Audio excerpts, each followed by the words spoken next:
Jam 2:13.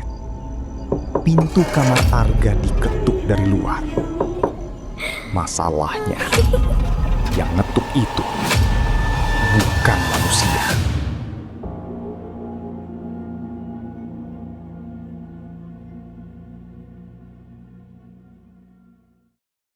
Selamat datang di Updan Story, tempat di mana cerita horor bukan cuma buat ditakuti, tapi buat dipikir. Dan kali ini, kita bakal ceritain satu kisah tentang kontrakan murah yang ternyata punya aturan buat bertahan hidup. Sebelum lanjut, ayo siapkan kopi dan teh terbaikmu. Dan jangan lupa gunakan handset, matikan lampu. Ayo, kita mulai ceritanya.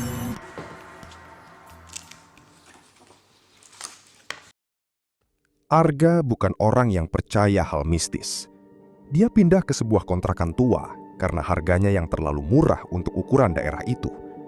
Bangunannya kusam, lorongnya sempit, dan anehnya banyak kamar kosong. Arga dapat kamar nomor 13. Saat pertama kali masuk, dia menemukan secari kertas di atas meja. Isinya hanya 3 aturan. Jangan buka pintu jam 2:13 pagi. Kalau dengar suara menangis dari kamar sebelah, abaikan. Jangan bercermin setelah jam 3 pagi. Arga hanya tersenyum kecil. Menurutnya itu cuma candaan penghuni sebelumnya. Sampai malam pertama datang. Tepat pukul 2:13 pagi. Arga terbangun karena suara ketukan di pintu. Dia diam beberapa detik, mencoba memastikan itu bukan mimpi. Tapi suara itu kembali. Mas, tolong buka. Saya di luar. Suara perempuan, lemah, seperti menangis. Arga berdiri, perlahan mendekat ke pintu. Tangannya hampir menyentuh gagang. Tapi dia teringat kertas itu. Jangan buka pintu jam 2:13. Dia ragu. Masuk akal? Tidak. Tapi entah kenapa, bulu kuduknya merinding. Arga akhirnya mundur. Dan tepat beberapa detik kemudian, suara di luar berubah.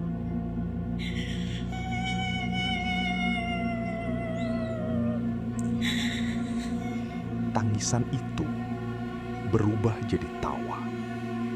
Pelan, panjang, dan tidak manusiawi. Sejak saat itu, Arga mulai merasa ada yang tidak beres.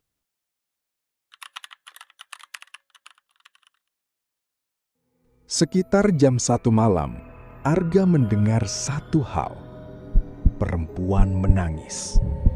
Kali ini lebih jelas, lebih dekat. Seperti tepat di balik dinding. Awalnya Arga mencoba mengabaikan. Tapi suara itu terus berlanjut.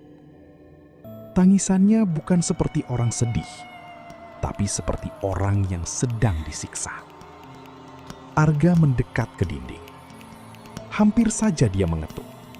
Tapi dia kembali ingat aturan kedua. Kalau dengar suara menangis, abaikan. Arga mundur. Dan beberapa detik kemudian, tangisan itu berhenti. Sunyi. Lalu, suara berbisik muncul tepat di telinganya. Harusnya kamu jawab. Padahal tidak ada siapa-siapa di dekatnya. Arga langsung membeku. Di titik ini, Arga mulai berpikir, ini bukan gangguan biasa. Semua kejadian punya pola. Selalu terjadi di jam tertentu. Dan selalu melibatkan satu hal, Mas, respon. tolong buka. Pintu dibuka, suara dijawab, pantulan dilihat. Seolah-olah sesuatu itu butuh interaksi dari dia. Arga mulai mencatat semua kejadian. Jam, suara, reaksi. Dan dari situ, dia sadar aturan itu bukan larangan, tapi cara untuk bertahan hidup.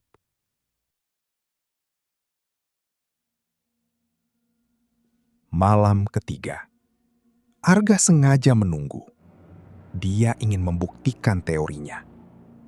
Jam menunjukkan 3:05 pagi. Dia berdiri di depan cermin. Aturan ketiga jelas. Jangan bercermin setelah jam 3 pagi. Tapi kali ini, dia melanggar. Perlahan, dia menatap cermin. Awalnya normal. Lalu, ada yang aneh. Bayangannya terlambat bergerak. Arga mengangkat tangan kanan. Di cermin, bayangannya diam. Beberapa detik kemudian, bayangan itu ikut mengangkat tangan kanan. Tapi terlambat. Nafas Arga mulai berat. Dia mencoba mundur. Tapi bayangan itu tidak ikut mundur. Justru mendekat. Dan kemudian, bayangan itu tersenyum. Padahal Arga tidak. Sekarang, gantian. Lampu tiba-tiba mati. Gelap total. Keesokan paginya, pintu kamar 13 terbuka. Tapi Arga menghilang. Tidak ada tanda-tanda perlawanan. Tidak ada barang hilang. Hanya satu kertas di atas meja. Aturan yang sama. Tapi sekarang bertambah satu. Jangan pernah melanggar aturan ketiga.